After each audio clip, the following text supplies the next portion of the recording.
hello hello नमस्ते नमस्ते कोम्बाङ्वा जो जसले हाम्रो मैले पहिला पनि हालेको भिडियोहरुमा हिरागाना काताकाना तेन तेन मारु आदि अक्षरहरू जो जसले पढ्नुभयो उहाँहरूले चाहिँ अब यो लेसन्स 1 चाहिँ अब म भोकाबुलरीबाट स्टार्ट गर्छु है र जो जसले अक्षरहरू सिक्नु भएको छैन र सिधै यो भिडियो हेर्नु भएको कृपया हाम्रो पहिलाको भिडियोहरु हेरेर मात्रै यो भिडियो हेर्नु होला र बुझ्नुहुन्छ नै भने बुझ्नु हुँदैन हजुरहरूले है र जो जसले अन्त कतै पढेर अक्षरहरू चिनिसकेको छु अथवा तेन तेन मारु आदि अक्षरहरू सबै मैले बुझिसकेको छु भन्ने छ भने कृपया यहाँबाट चाहिँ यो हाम्रो भिडियोहरू चाहिँ हेर्न सुरु गर्नु है हरेक लेसन्समा चाहिँ मैले कसरी गरेको छु भने 3 स्टेपमा मैले डिभाइड गरेको छु एउटा लेसन्सलाई चाहिँ 3 भागमा बाँडेको छु पहिलो भाग छ भोकाबुलरी सुरुमा चाहिँ भाषा भन्न बित्तिकै शब्दको एकदमै ठूलो महत्व हुन्छ सुरुमा चाहिँ त हजुरहरूले भोकाबुलरी शब्द अर्थहरू मिनिङ होक्ने चाहिँ एकदमै गर्नु होला हैन पहिले चाहिँ कुनै पनि लेसन स्टार्ट गर्नुभन्दा पहिला त्यो लेसन्सको मिनिङहरू राम्रोसँग घोक्नु भयो भने एकदमै बुझ्नुहुन्छ हजुरहरूले है फर्स्टमा चाहिँ भोकाबुलरीले एकदम ध्यान दिनु होला दोस्रो कुरा छ तपाईहरुले बुझ्ने त्यसको स्ट्रक्चरहरू फर्मेटहरू फर्मुलाहरू त्योहरू छ म हजुरहरूलाई सिकाउँछु र त्यो एकदमै बुझ्ने मजाले बुझ्ने दायाँ बायाँ केही नसोचिकन बुझ्ने मात्रै र तेस्रोमा छ बल्ल प्र्याक्टिस गर्ने है तपाईहरुले बुझ्नुभयो भने तपाईले एउटा सेन्टेन्स बनाउन सिक्नुभयो भने त्यसका 10 वटा 15 वटा 100 वटा जति पनि बनाउन सक्नुहुन्छ तर बुझ्दै बुझ्नु भएन घोक्न थाल्नु भयो भने चाहिँ जतिवटा घोक्नुहुन्छ त्यतिवटा मात्रै जान्ने हुनुहुन्छ है बुझ्नुभयो बुझेर पढ्नुभयो भने हजारौंवटा सेन्टेन्स बनाउन सक्नुहुन्छ ल्याङ्ग्वेज नै हो हैन तर नबुझिकिन घोक्न थाल्नुभयो भने जति घोक्नुहुन्छ त्यति मात्रै बुझ्ने हो है त्यही भएर तपाईहरुले चाहिँ बुझेर पढ्नु होला र प्र्याक्टिस गर्नु होला है ल आज सुरु गरौँ भोकाबुलरी देखि है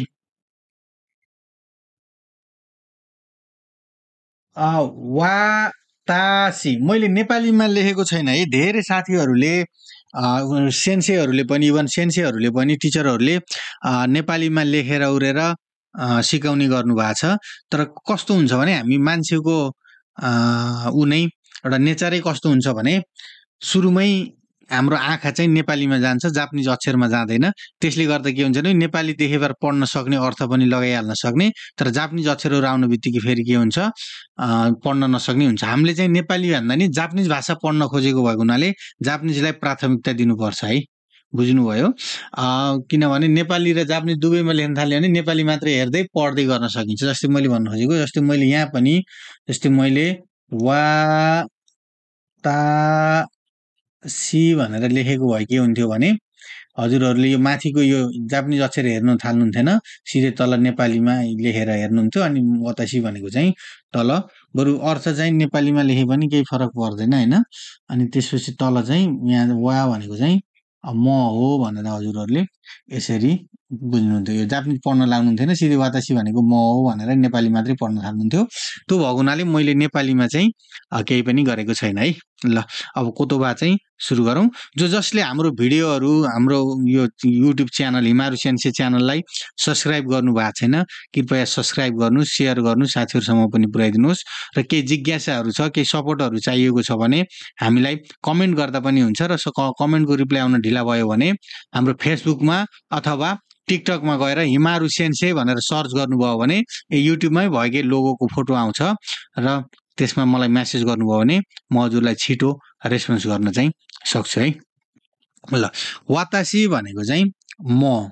है यसको धेरै अर्थहरू छन् त्यता नजा वातासी वातासी कुसी बोकु ओरे भन्ने छ इन्फर्मल ल्याङ्ग्वेज फर्मल ल्याङ्ग्वेजहरू छ त्यसको बारेमा पछि गरौँ ल भर्खर बिगिनर्सहरू हुनुहुन्छ लेसन्स 1 को शब्द सुरु गर्ने भनेको भर्खर सुरुवाती चरण हो त्यसले धेरै भास्टमा नजाउँ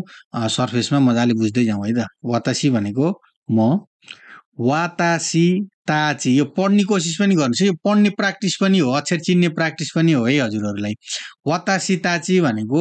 उही भनेको हामी है हामीहरू भन्नु पर्यो नि वातासी ताची आनाता आनाता मिन्स यु है यु तिमी तिमी तपाई हजुर जे भने पनि हुन्छ र कसैले चाहिँ यो हस्बेन्डलाई अथवा वाइफलाई पनि आनाता भनेर बोलाउने चलन छ त्यो पनि म पछि अरु भिडियोहरुमा गर्दै जानु चाहिँ अर्को छ आनो हितो भनेको द्याट पर्सन त्यो मान्छे है नेपालीमा फ्याक्ट भन्दा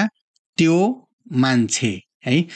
आनो काता भनेको चाहिँ त्यो मान्छे हो तर उहाँ भन्ने जस्तो मोर पोलाइटमा अलिकति सभ्य तरिकाले त्यो मान्छे को हो अथवा त्यो मान्छे भन्नुभन्दा उहाँ भन्नु पर्यो भने अलिक पोलाइटमा भन्नु पर्यो नि आनो काता है आनो भनेको त्यो होइन उहाँ अब कसरी बुझ्नुहुन्छ काता भनेको चाहिँ व्यक्ति हो उहाँ अलिक पोलाइटमा भनौँ न आनो हितोको पोलाइट चाहिँ काता हो भन्ने किसिमले बुझ्नुहोस् न है मिनासान भनेको एभ्रीवन अल अफ यु सबैजना होइन लेडिज एन्ड जेन्टलमेन सबैजना यस्तो छ है हजुरहरूको डिक्सनेरीमा पनि यो छ है जसले मिन्नानो निहंगो डिक्सनेरीमा शब्दहरू छन् तलमाथि होलान् र कोहीमा इङ्ग्लिस अक्षरहरू अथवा नेपालीमा लेख्दा अलिकति फरक पनि लेख्न सक्छ तपाईले यसको भाव बुझ्नु होला हैन कसैमा ladies and gentlemen we all are अथवा धेरै कुराहरू लेख्न सके हुन्छ तर मिन्नासान भनेको एभ्रीवन अल अफ यु नेपालीमा भन्दा सबैजना है सबैजना डट सान है यसको बारेमा पनि म अर्को भिडियोमा बनाउँछु उसमै तर सान भनेको चाहिँ नेपालीमा जी भन्ने अर्थ लाग्छ डट जी है हामीले भन्छौँ नि रामबहादुर हैन रामुजी हरिजी शिवजी रीताजी गीताजी हैन नामको पछाडि जी थपिन्छ नि त्यसमा चाहिँ जी इंग्लिशमा भन्दा मिस्टर मिसेस भन्ने हुन्छ नि हैन त्यसमा चाहिँ डट सान है यो माथिको अगाडिको छ नि धर्को त्यसमा चाहिँ मान्छेको नाम राख्ने है यो माथि अगाडि चाहिँ नाम राख्ने है जे राखे पनि भयो हजुरले अब कसलाई बोलाउनु छ त्यसको मान्छेको नाम प्लस सान आयो भने चाहिँ जी भन्ने हुन्छ है आफ्नो नामको पछाडि जी हुँदैन आफूलाई जी भनिदैन र अरूलाई बोलाउँदाखेरि युज गर्ने शब्द है जी भन्ने अर्को छ च्यान है यो चाहिँ बच्चा बच्चीको नामको पछाडि विशेष गरेर लेडिज बच्चाको नानी भन्ने जस्तो अर्थ लाग्छ है रीता नानी अथवा गीता नानी भनेर नानी भन्ने जस्तो अर्थ लाग्छ तर यो चाहिँ कहिलेकाहीँ हजुरआमा हजुरबाहरूलाई बुढाबुढीलाई पनि च्यान भनेर युज गरेको पाइन्छ तर नर्मल्ली चाहिँ फर्मल ल्याङ्ग्वेजमा चाहिँ च्यान भनेको नानी भन्ने अर्थ लाग्छ त्यही पनि लेडिजलाई है आफूभन्दा सानो लेडिजलाई बच्चालाई अर्को छ कुन भनेको चाहिँ बोइज केटाहरू आफूभन्दा सानो किसिमको केटाहरू बाबु भन्ने जस्तो बुझौँ न फर्मल बुझ्दाखेरि तर आफूभन्दा सानोलाई चाहिँ सिनियरले जुनियर केटाहरूको पछाडि चाहिँ नामको पछाडि कुन लाउँछ है सान लाए जस्तो यहाँ चाहिँ के हुन्छ त नाम राख्ने अनि कुन राख्ने आफूभन्दा सानो बच्चा छ केटी छ भने च्यान केटा छ भने चाहिँ कुन लगाउने है त अर्को छ डट जिन है डट जिन भनेको ठ्याक्कै नेपालीमा भन्दा नागरिक भन्ने बुझ्नु है जिन भनेको ठ्याक्कै नेपालीमा भन्दा नागरिक है जिन भनेको ठ्याक्कै नेपालीमा भन्दा चाहिँ के हो त नागरिक हो है त्यसको अगाडि डटमा चाहिँ कन्ट्रीको नाम राख्ने जस्तै नेपारू भने नेपाल भयो हैन नेपारू जिन हुने भएपछि नेपाली नागरिक हुने भयो कुनै पनि कन्ट्रीको पछाडि जिन भन्ने शब्द थपियो भने चाहिँ त्यो देशको नागरिक भन्ने हुन्छ है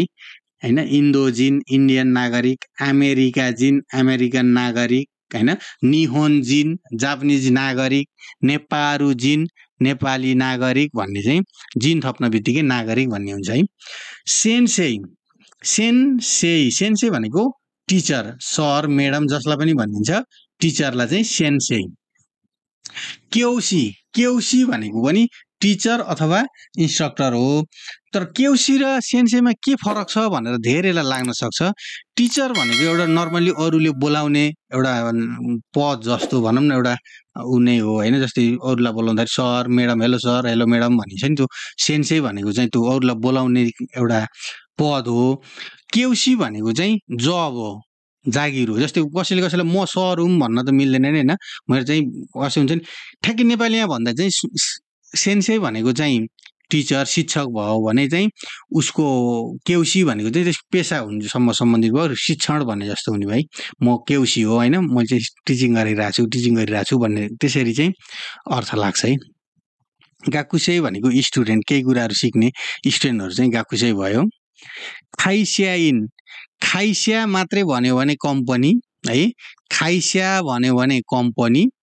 र इन भन्यो भने चाहिँ मेम्बर है इन भनेको मेम्बर खाइस्या भनेको कम्पनीको मेम्बर भनेको चाहिँ कम्पनी इम्प्लोइ कम्पनीमा काम गर्ने कम्पनी कामदार भनेर बुझ्दा नि हुन्छ हैन गिङको इन यहाँ पनि त्यही इन भन्ने शब्द आयो गिङको भनेको ब्याङ्क इन भनेको मेम्बर अथवा इम्प्लोइ भनेर बुझ्दा नि हुन्छ गिङको इन भनेको ब्याङ्क मेम्बर अथवा ब्याङ्कको कर्मचारी है ब्याङ्क इम्प्लोइ इस्या भनेको डाक्टर हो डाक्टरलाई सेन्से पनि भन्ने चलन छ हैन तर इस्या भनेको डाक्टर भनेर पढ्नु है अर्को छ केङक्युस्या केङक्युसिया भनेको नि रिसर्चर अध्ययनकर्ता भनौँ न हैन केही कुराहरूको अध्ययन गर्ने रिसर्च गर्ने त्यसलाई चाहिँ केङक्युसिया भनिन्छ है एन्जिनिया भनेको इन्जिनियर अब हेर्नुस् त यो चाहिँ काताकाना सुरु भयो है अहिलेसम्म हिरागाना अक्षरहरू थियो नि यो काताकाना सुरु भयो अब हजुरले बुझ्नु भयो नि हैन हिरागाना र काताकानाको फरक यो इन्जिनियर भन्ने इंग्लिश वर्ड भएको हुनाले जस्ताको तस्तै जापानिजमा पनि आएको इन्जिनियरै आएको हुनाले एन्जिनिया भनेर काताकानामा लेखिएको छ है अर्को छ दाइगाकु भनेको युनिभर्सिटी है युनिभर्सिटीलाई दाइगाकु भन्छ विश्वविद्यालय हैन अर्को छ बेउइन भनेको हस्पिटल है हस्पिटललाई बेउइन भन्छ है देङ्की भनेको इलेक्ट्रिसिटी लाइट विद्युत अथवा बत्ती भन्छौं नि हामी नेपालीमा बत्ती बिजुली हैन देङ्की दारे भनेको चाहिँ हु को र दोनाता भनेको फेरि मोर पोलाइट अलि को हुनुहुन्छ उहाँ दारे भन्नु इन्फर्मल जस्तो भयो अलि हैन अनपोलाइट जस्तो भयो भने पोलाइटमा उहाँ को हुनुहुन्छ भनेर अलिकति पोलाइटमा सोध्नु पर्यो नि दोनाता है दारे भन्नु र दोनाता भन्नु चाहिँ सेम अर्थ लाग्छ तर पोलाइटमा अलि भन्दा दोनाता र अलि इनपोलाइटमा भन्नु पर्यो भने चाहिँ दारे भनेर सम्बोधन गरिन्छ है अब डट साई भनेको डट को ठाउँमा अङ्क राख्ने हैन 20 वर्ष 19 वर्ष हैन निजु साई हैन निजु इसाई निजु निसाई हैन गोसाई जिउसाई अब कति भन्नु छैन तर 20 वर्षलाई चाहिँ फरक भन्छ है हाताची भन्छ त्यो कुराहरु चाहिँ मैले फेरि यो उमेर पढाउने बेलामा मैले नर्मली पढाउँला हैन 20 वर्षलाई कोकोलाई फरक पर्छ के यस्ता अक्षरहरु छ त्यो पछि पढाउन नर्मली साई भनेको उमेर हो डट साई अगाडि अंक थाप्यो भने पछाडी चाहिँ के हुन्छ वर्ष इयर्स ओल्ड भन्ने हुन्छ अथवा ओइकुचु अथवा नान साई भन्नु पर्यो भने है माथि छ नि हैन ओइकुचु अथवा नान साई भयो भने चाहिँ के हुन्छ हाउ ओल्ड आर यु भन्ने अर्थ सुन्छ है कति वर्षको हुनुभयो भन्ने अर्थ लाग्छ है अर्को छ हाई भनेको यस हस हुन्छ हो भनेकै इए भनेको नो छैन होइन हो हैन भन्ने अर्थ लाग्छ सिचुरे देशगा एक्सक्युज मी बट भने के कसैलाई चाहिँ के भन्नु पर्यो भने चाहिँ केही कुराहरु भन्न पर्यो कसैको ध्यान आकर्षण गर्न पर्यो हैन केही कुराहरु अवगत गराउनु पर्ने छ भन्ने जस्तो कुरा गर्नु पर्यो भने सिचुरे देशगा एक्सक्युज मी बट हैन यस्तो छ मलाई माफ गर्नु होला तर यस्तो है भन्नु पर्नु भने सिचुरे देशगा अर्को छ ओनामायवा मे आई हैव योर नेम म के तपाईको नाम जान्न चाहन्छु यो चाहिँ अलि इन्फर्मल जस्तो हुन्छ यसको पुरा सेन्टेन्स छ ओनामायवा नान देशका अथवा नामायवा नान धेरै कुराहरु छन् यो सेन्टेन्सहरु छ धेरै तरिकाबाट सुन्न सकिन्छ यसको बारेमा पनि अर्को भिडियोहरुमा बनाउँछु ओनामायवा भनेको मे आई हैव योर नेम भन्ने हो भन्ने चाहिँ बुझ्नुस् है हाजिमे मासिते भनेको हाउ डु यु डु कसैलाई आफ्नो परिचय दिनु पर्यो र पहिलो पटक कसैसँग भेट्दै छौं पहिलो पटक भेटेको ग्रीटिङ गर्नु छ भने चाहिँ हाउ डु यु डु भन्ने अर्थ लाग्छ है हाजिमे मासिते अर्को छ दोजो माथि हेर्दा यो लामो भएको हुनाले पढ्नलाई अलिकति गाह्रो मान्नुहुन्छ धेरै जनाले दोजो है एउटा वर्ड है दोजो योरोसिकु भनेको यो दोस्रो अनि लास्टको ओनेगाइसिमास दोजो योरोसिकु ओनेगाइसिमास भनेको प्लिज टु मिट यु भनेको हजुरलाई भेट्न पाउँदा खुसी लाग्यो भन्ने परिचय गर्ने बेलामा युज हुन्छ प्राय दोजो योरोसिकु ओनेगाइसिमास भनेको प्लिज टु मिट यु अथवा नाइस टु मिट यु है अर्को छ कोचिरावा डट सान्देश अरुको परिचय आफूसँग भएको मान्छे अरु कसैको परिचय दिनु पर्यो भने कोचिरावा डट ठाउँमा मान्छेको नाम हाल्ने सान भनेको जी भइहाल्यो माथि पढिम देश भनेको हो भन्ने अर्थ बुझ्छ है यहाँ चाहिँ हो अथवा छ भन्ने हुन्छ तर यसमा चाहिँ हो हुनुहुन्छ भन्ने बुझ्नु पर्यो है कोचिरावा राम सान देश यहाँ उहाँ चाहिँ रामजी हुनुहुन्छ हैन दिस इज मिस्टर राम अथवा दिस इज मिस्टर हरि भन्नु पर्यो नि उहाँ चाहिँ अथवा यहाँ चाहिँ हरिजी हो भन्नु पर्यो भने यसरी हुन्छ है किमासिता डट किमासिता आई केम फ्रम अथवा आई एम फ्रम अथवा कसरी हुन्छ यहाँ अगाडि चाहिँ ठाउँको नाम हुन्छ जहिलेसुकै जस्तै अहिले कन्ट्रीको नाम पनि हुन्छ आई एम फ्रम नेपाल अथवा I am from Butwal I am from Pokhara हैन आई एम फ्रम काठमाडौँ जे भन्न मन लाग्छ है यहाँ चाहिँ प्लेस भन्ने बुझ्नुस् ठाउँको नाम राख्ने हो जुन राख्दा पनि हुन्छ तपाईँ जहाँबाट आउनुभएको जस्तै देशभित्र हाम्रो नेपालभित्र इन्ट्रोडक्सन गर्नु पर्यो भने चाहिँ म पोखराबाट हो म धनगढीबाट हो म नेपालगञ्जबाट अथवा म विराटनगरबाट हो भन्ने हुने भयो भने देश बाहिर गएर इन्ट्रोडक्सन गर्दाखेरि आइएम फ्रम नेपाल म नेपालबाट हो भन्ने हुन्छ त्यही भएर बाहिर गएर परिचय गर्दै हुनुहुन्छ भने तपाईँले अथवा कुनै पनि इन्टरभ्यूमा कलेजको इन्टरभ्यूमा अथवा इन्टरनेसनलको उसमा चाहिँ तपाईँको परिचय गर्दै हुनुहुन्छ भने यहाँ नेपाल भनेर लेख्नुहोस् होइन नेपारू कारा किमासिता भन्ने हुन्छ अझै डट कारा भन्ने हुन्छ है अझै यहाँ कारा छुटेछ म तपाईँलाई अर्को भिडियोमा म पुरै विस्तृत रूपमा सिकाउँछु डट कारा किमासिता भन्ने हुन्छ यहाँ कारा छुटेछ आइएम नेपारू काराकिमासिता अथवा नेपालभित्र छ नि बुतोरू काराकिमासिता होइन काठमाडौँ काराकिमासिता काठमाडौँ कारा भनेको चाहिँ बाट है यसरी बुझ्नुभयो भने हजुरहरूलाई सजिलो हुन्छ है जस्तै कारा भनेको फ्रम है इङ्ग्लिसमा भन्दा फ्रम नेपालीमा भन्दा बाट हुन्छ भने माथिको किमासिता भनेको आएको हुँ अथवा आएको थिएँ अथवा आएको हुँ होइन फ्रम केम भन्ने अर्थ लाग्छ त्यही भएर अगाडि ठाउँ राख्नुहोस् अनि कारा किमासिता भनेर सेन्टेन्स बनाउन सकिन्छ अब अर्को छ देशको नाम विदेशीको नामहरू चाहिँ देशको नाम चाहिँ काताकानामा लेखिन्छ भनेर मैले हजुरहरूलाई सिकाएको थिएँ अमेरिका भनेको अमेरिका भयो इगिरिसु भनेको इङ्ल्यान्ड युके लन्डन होइन कसरी बुझ्नुहुन्छ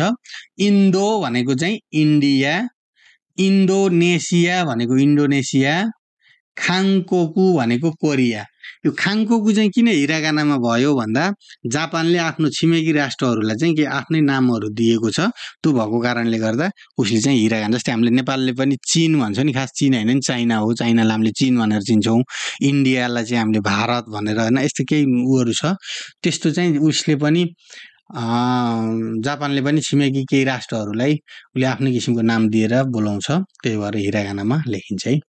ताई भनेको चाहिँ थाइल्यान्ड दोइचु भनेको जर्मन है दोइचु भनेको जर्मन फुरान्सु भनेको फ्रान्स बुराजिरु भनेको ब्राजिल निहोन भनेको जापान नेपारू भनेको चाहिँ नेपाल यो खास मैले आज हजुरहरूलाई पढ्न सक्ने होइन यो नहेरिकन जस्तै नेपालीमा नभइकन पनि हिरागाना काताकाना अक्षरहरू पढ्न सक्ने र यति शब्द अर्थ घोक्नु भयो भने